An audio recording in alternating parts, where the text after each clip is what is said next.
Pour vous, comment mieux vous préparer pour des opportunités de carrière implémentées en Afrique? Quels sont les clichés, quels sont les écueils, quels sont les pièges à éviter? Nous allons tenter, dans la joie, l'allégresse et la bonne humeur, de circonscrire, grâce à ce panel de qualité exceptionnelle, eh bien, les différents critères qui vous permettent d'évaluer l'opportunité avec j'espère, synthèse et clarté, de vous donner des lumières sur les champs des possibles au cœur du continent africain. Franchement, je ne peux pas prétendre à des positions que je vais en avoir en Afrique si je n'avais pas fait le choix, après mes études en Europe, de tenter l'expérience africaine. Et croyez-moi, je ne le regrette pas. C'est un marché, il y a des ressources, il y a tout ce qu'il faut. Et moi, ce qui m'a toujours touché dans ce genre de rencontre avec des jeunes, c'est de voir que finalement, la plupart des jeunes ne savent pas que ce continent-là est potentiellement très puissant et que nous pouvons porter. Donc allez-y aussi pour créer des affaires, hein, il y a de quoi faire. Bien nous vendre le fait de rentrer en Afrique. Je ne suis pas certain que vous puissiez me démontrer par A plus B qu'il faille absolument rentrer en Afrique. Le rêve, il passe par quoi? Il passe par plusieurs choses. La première des choses, c'est la capacité à nous vendre une vision long terme sur ce qu'on va faire en Afrique et le rôle qu'on va jouer éventuellement. Et la seconde chose, pour moi, elle est très basique et très concrète. C'est quoi les packages salariales que vous... Je passe mes journées à négocier les salaires.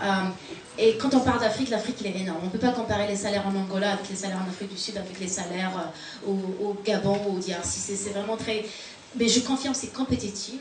Je confirme qu'il faut regarder aussi le package, pas que le salaire de base, parce que la maison y est compris, l'école pour les enfants, mais encore une fois, ça dépend de la position pour laquelle vous allez négocier. Je veux dire, non, mais pas tout le temps, mais c'est pas pour les jeunes diplômes, mais ça dépend.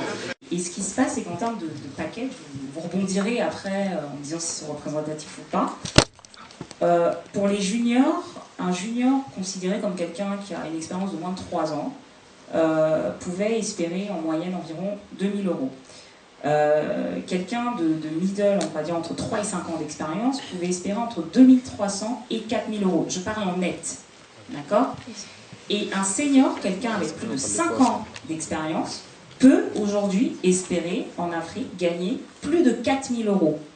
Donc, je rappelle que je parle en net et que ça n'inclut pas les avantages en nature. Nous, on aimerait savoir concrètement comment ça se passe au niveau du recrutement en Afrique, parce qu'on a l'impression qu'on est dans une black box, une espèce de nébuleuse où on fonctionne beaucoup par piston, par réseau, et nous on trouve ça dommage, parce que quelque part en Europe, on se bat 2 fois plus pour accéder à certaines responsabilités, c'est des sacrifices qu'on fait, et on a l'impression que pour rentrer en Afrique, il faut connaître une personne.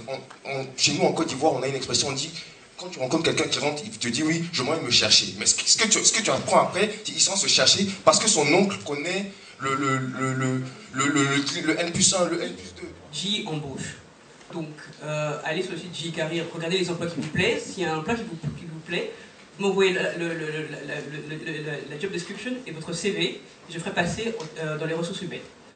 Je me rappelle, j'assistais à un forum Afrique Talent à Paris, je crois, récemment, où mon objectif était, le Tchad, on a un des réseaux de télécoms, un des plus modernes, qui nous rapporte beaucoup d'argent, mais je n'ai pas d'ingénieur tchadien sur place qui maîtrise les télécoms. Donc, j'en cherche. On reçoit énormément de demandes, c'est le secteur mining, c'est le secteur minier. Donc, encore une fois, on parle du Mozambique, Guinée-Bissau, on parle de l'Afrique du Sud.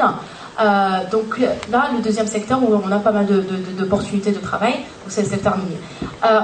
Le FMCG, donc Fast Consumer Goods, ça reste toujours un secteur très important, que ce soit au Ghana, au Kenya, au Congo DRC, au Sénégal. On reçoit pas mal de demandes. Par contre, là, c'est plus par rapport à des profils sales and marketing, c'est par rapport à des ressources. La plupart des cabinets de recrutement font ce qu'on appelle des journées carrière, où c'est très industrialisé, on vient, c'est très bien, mais voilà, on donne le CV, on a 2 minutes pour discuter, après on s'en va. Ça peut être utile. Mais après, nous, ce qu'on essaie de faire justement, c'est qu'on va identifier des thématiques bien précises, on va faire un pré-recrutement des gens qui ont envie justement d'aller dans ce secteur, Et donc là, du coup, ça permettra ensuite donc, cette proactivité parce qu'on aura un panel, un nombre réduit de candidats, triés sur le volet, qui pourront, face-to-face, discuter avec des recruteurs. Bon, dans ma position un peu d'observateur en tant que journaliste, c'est vrai que moi j'ai une certaine idée de comment ça se passe, d'autant plus que je travaille sur l'Afrique. Aujourd'hui je vis en Afrique, mais honnêtement, en discutant, en échangeant avec ces professionnels, en échangeant avec ces responsables de grands groupes, de grandes multinationales qui justement viennent recruter souvent ici des talents africains, des compétences africaines. Moi-même, je peux dire que j'ai beaucoup apprécié.